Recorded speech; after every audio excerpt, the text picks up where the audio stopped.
가난한 사람들을 보면요, 이윤이 있습니다. 성공한 사람들 얘기 들어보면요, 그렇게 한 사람은 다 가정들이 일어나. 애들 먹고 사느라고 돈 버느라고 하고 싶은 일 못했어. 35년의 세월을 보냈는데 허송 세월이 그냥요.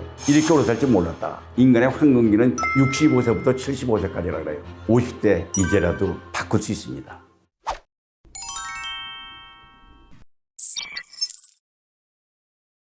(80대가) 되니까 후회하는 것이 있느냐. 주변에 보면요, 후회하는 일 준비한 데이 너무 많아요. 우리가 그런 말 하잖아요. 잘 되면 제 탓이고 못 되면 조상 탓이다. 주변에 정말 노후 대책을 안 한 친구들이 많이 있습니다. 특히 우리 세대는요, 경제 교육이 안 돼 있는 거예요.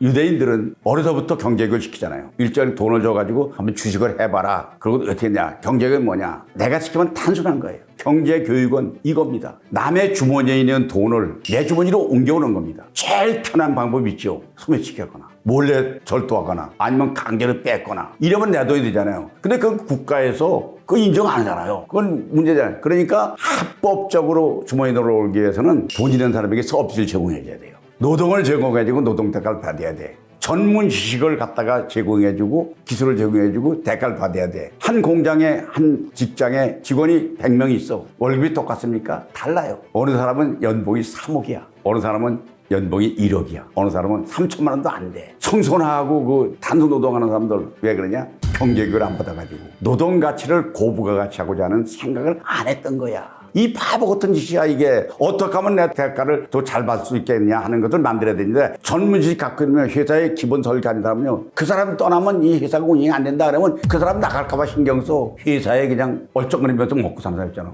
그건 나가길 바래. 구조조정할 때 1번이야. 그 다음에 더 중요한 건 그 회사의 이익 창출에 내가 이바지를 해야 돼. 그러니까 노동 가치를 고부하는 경제교육이거든요. 그 다음에 봉급사가자들이 다 봉급받고 살잖아요. 일정해. 그런데 어느 사람은 봉급 똑같이 받았는데 돈이 많아. 차이 뭐냐? 그 사람은 늘 일정한 액수를 저축을 했던 거야. 어느 사람은 늘 안 해보고 친정 가서 가져와라, 은행 보고 융자 받아라, 빌려 쓴다 하다가 가면 빈털털 되는 거죠.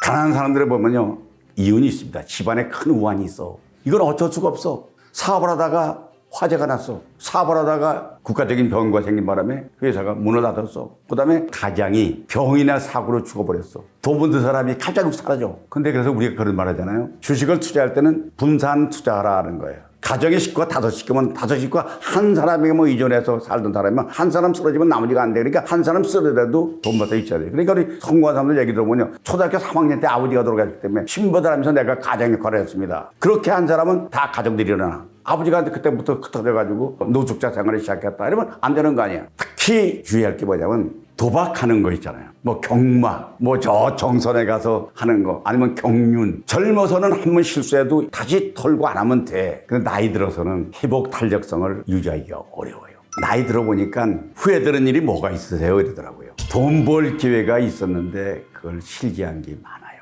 제가 공무원 생활했거든요. 이권부서라 그래서 정보가 좀 돈 버는데 이런 데 있어. 근데 그런 거 내가 안 갔어요.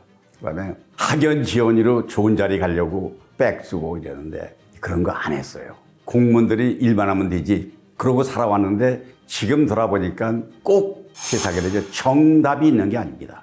이게 옳다, 이게 아니다가 아니에요. 이것도 방법이 하나고 이것도 방법이기 때문에 난 담배를 피지 않고 술을 먹지 않습니다. 술 먹지 않으니까 친구들하고 많이 없어요. 그러니까 그것이 돌아보면 정답이 아니었다는 거죠. 남과 함께 어울리는 거. 그러면 이제 돈만 많이 있으면 행복하냐 이거예요. 돈 많이 있으면 행복하냐? 아니야. 주변에 돈 많은 사람들이 나를 부럽다고 해요. 엄청 많은 사람이 날 부럽다고 해요. 왜? 그 사람은 상처한 사람입니다. 난 부부가 100년이라면서 지금 80 넘도록 같이 생활하는 게 부럽다 그래요. 두 번째는 욕먹는 짓 하지 않는 거예요. 돈 벌어 욕을 먹잖아요. 이럴 때면 뭐 돈이 있는데 밥도 안 산다 그러고 이렇게 하는데 나는 그럴 일이 없잖아요. 그지? 그 다음에 즐겁게 살잖아요. 늘 웃기면서 노래하는. 그러니까 이것이 돈만 행복한 게 아니라 행복은 스스로 창조하는 것이다. 제가 이렇게 돌아보면 부러운 점이 아주 없는 건 아니에요. 돈 많은 것이. 그러나 웬만한 부부관계를 갖고 소액행, 작은 행복을 하는 거잖아요. 길거리 가다가 들꽃 펴 있는데 그 들꽃에 벌이 한 마리가 꿀을 따고 있어. 가만히 보세요. 그 시 있잖아요. 예쁘다. 자세히 봐야 예쁘다. 너도 그렇다. 그 시를 생각하면서 들꽃을 바라볼 때 그 들꽃이 바람에 흔들리면서 벌레와 터져주는 것이 그 나의 모습으로 생각하면 얼마나 그게 기쁜 일이겠습니까? 그 다음에 집에 있는데 11시쯤 친구가 전화가 왔어요. 뭐 하냐? 그래서 집에서 지금 TV 보고 있어. 야, 나와. 왜? 나도 점심 안 먹는데 점심 먹자. 나갔더니 중국집에서 짜장면을 둘이 시켰어. 제일 싼 게 짜장면이니까. 근데 둘이 서로 짜장면 내가 내겠다고. 야, 내가 낼게 하면서 그 짜장면 같이 나눠 먹는 그 친구 있는 게 그게 행복한 거지. 소확행이고. 그 다음에 어려운 일이 있어. 밤에 살다니까 깜짝 놀랐어. 시간을 보니까 12시가 넘었어. 이럴 때 친구한테 야, 그거 뭐 생각나는데 물어보는데 그랬더니 친구가 너 지금 몇 시야? 지금 몇 전화해? 이런 게 아니라 뭐 급한 일이 있냐? 왜? 나 자던데 왜 전화했어? 이렇게 반갑게 맞이는 친구가 있느냐? 이런 것이 이제 소확행이 되기 때문에 이런 것에 중점을 두면 좋겠다는 생각입니다.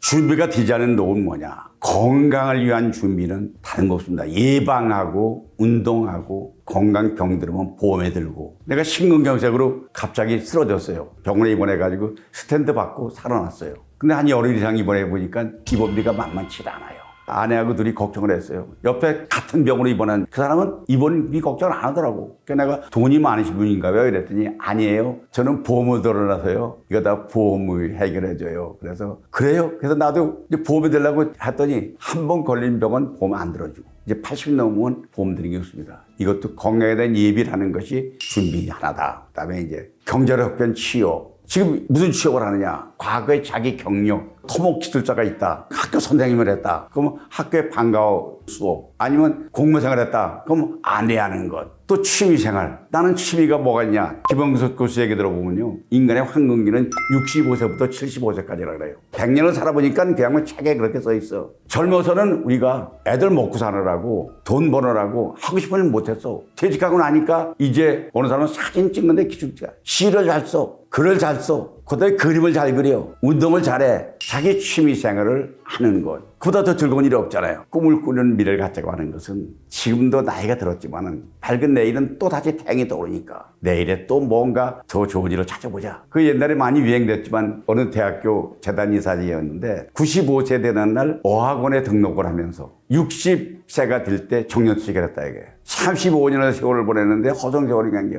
이렇게 오래 살지 몰랐다. 앞으로 10년 후에 내가 105살 때 후회하지 않으려면 이제라도 그동안에 못 배운 영어를 좀 공부해야 되겠다. 95세 어학학원에 등록하는 그런 지혜. 이런 것들이 이제 미래를 꿈꾸는 사람의 삶의 자세다. 미련을 갖기 위해서 우리가 준비할 게 뭐냐. 사람은 다른 게 아니라 자기의 인격을 높이는 겁니다. 사람마다 다 격이 달라요. 그죠? 그게 노후주의를 하는 것. 그 다음에 끝까지 경제활동을 해서 돈이 주머니에 떨어지지 않게 하는 것.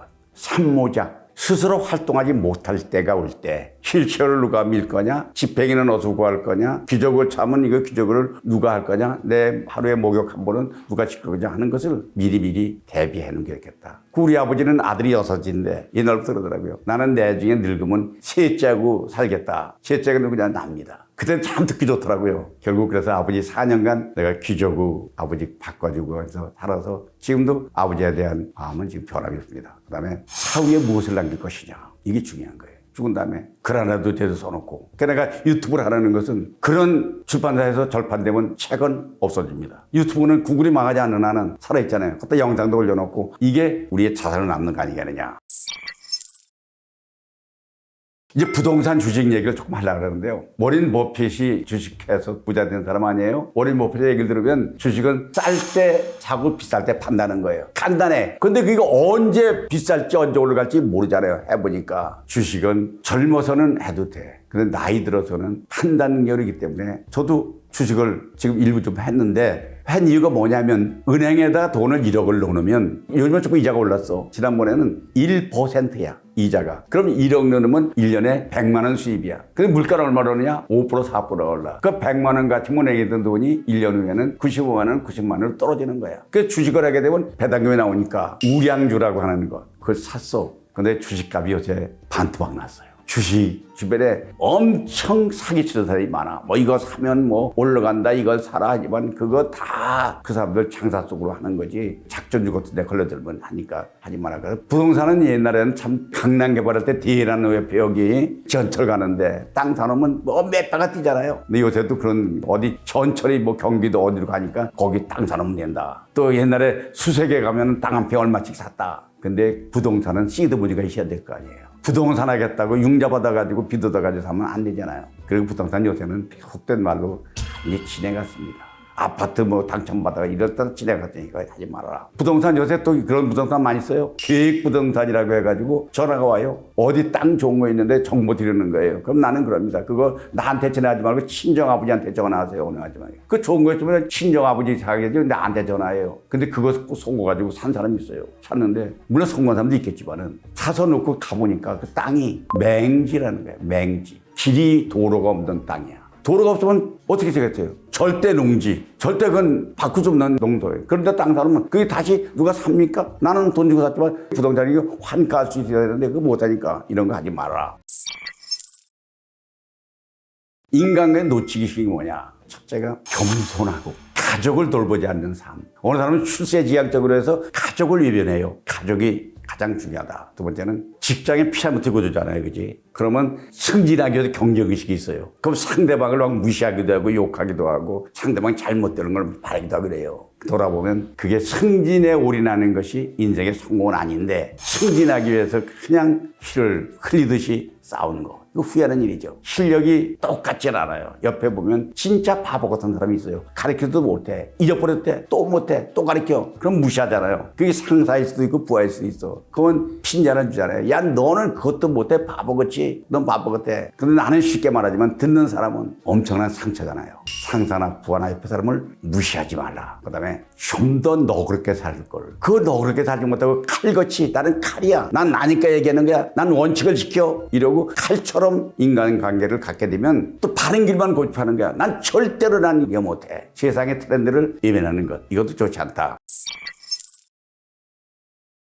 가족을 등 돌리고 사는 사람들의 특징이 뭐냐면 고리적인 태도 갖는 겁니다. 젊어서 돈 벌 때는 모든 사람이 존경하고 따릅니다. 그런데 이제 권위를 나이 들면은 내려놔야 돼요. 우리 한국 사회는 전통적인 유교 사상이기 때문에 어른은 공격받아야 되는 거예요. 근데 외나무 다리에서 노인과 17세 먹은 여자가 맞닥뜨려서 길이 좁아. 누군가 피해줘야 돼.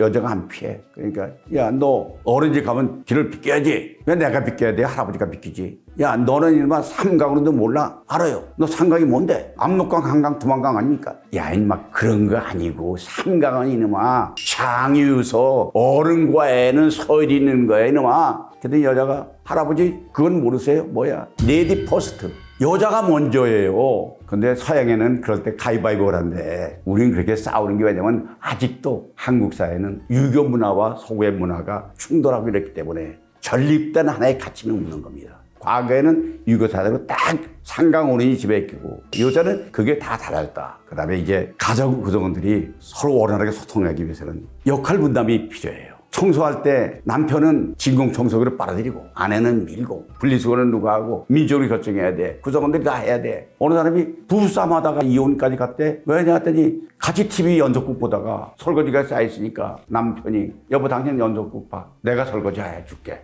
부엌으로 가니까 부인이 여보 당신 좀 말 좀 조심하면 돼. 내가 무슨 말을. 내가 설거지 할게지 왜 해줄게야. 아니 여자가 설거지하는 법이 있어? 여자가 밥하는 법이 있어? 내가 설거지 할게지 왜 해줄게야 이거. 이래서 결국 이혼 소송까지 갔다는. 옛날에는 아버지가 어마어마하면 됐습니다. 근데 요새는 아들한테도 이걸 물어봐야 돼요. 식당 가서도요. 야 뭐 짜장면 시켜야 되지 말고 너는 뭐 먹고 싶으냐. 난 그래서 손자랑 가끔 식당 가면요. 메뉴 결정을 내가 안 합니다. 손자 보고 뭐 먹고 싶어. 그럼 손자가 엄마한테 뭐 먹을까? 생선 먹는다 그래. 할아버지 나 생선 이러면 결정하는 거야. 그렇게 해야지. 야 무조건 돼지고기 먹어. 소갈비 먹어. 안 된다 이거지.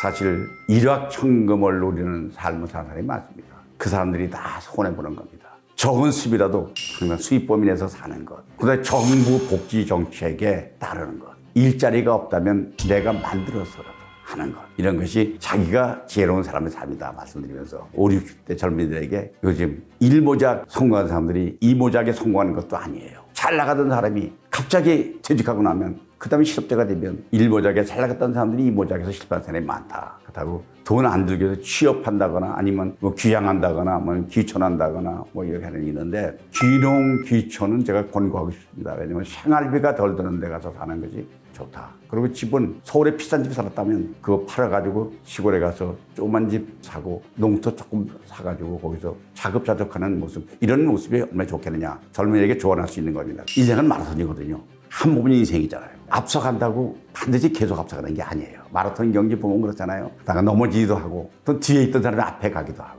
오늘 인생을 살다 보면 오늘 인생이 잘못될 수도 있습니다. 군대 가면 농산훈련소에서 기초교육을 받거든요. 거기 받지 않으면 총을 쏘지 못해요. 그런 인생은 어느 목표점에 가기 전까지는 다 리허설이 필요한 거예요. 리허설이.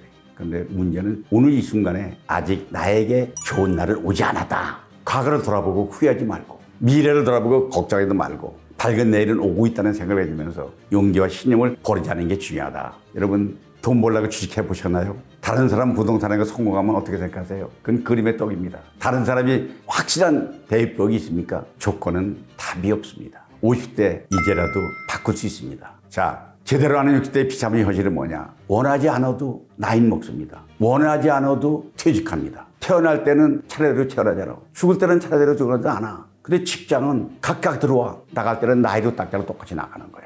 나이가 들면 리스크가 있는데 뭐냐면 오래 산다고 좋은 게 아니에요. 빈곤하고 가난하고 외로우면 그게 오히려 리스크가 될 수 있습니다. 그러니까 연금, 주식, 저축, 부동산 이거 잘못하면 리스크에 걸릴 수 있습니다. 두 번째는 장수한다고 해서 만약에 좋으냐? 병들고 아픈데 고통스러운데 오래만 살면 그것도 리스크다. 그다음에 이제 시간 리스크입니다. 퇴직하고 나면 시간이 없어서 걱정이래요. 퇴직한 사람이 그래요. 바빠서 죽겠다요. 어느 사람은 시간이 왜 이렇게 안 가느냐. 근데 시간이라는 게 공평하게 24시간 흘러가지만은 어떻게 하느냐에 따라서 시간이 지킬 수 있다. 외롭고 괴로운 삶, 오늘 만족하지 못해. 그렇다고 그것이 자살을 돌파로 삼는 일은 가장 어리석은 일이라는 걸 생각하겠습니다.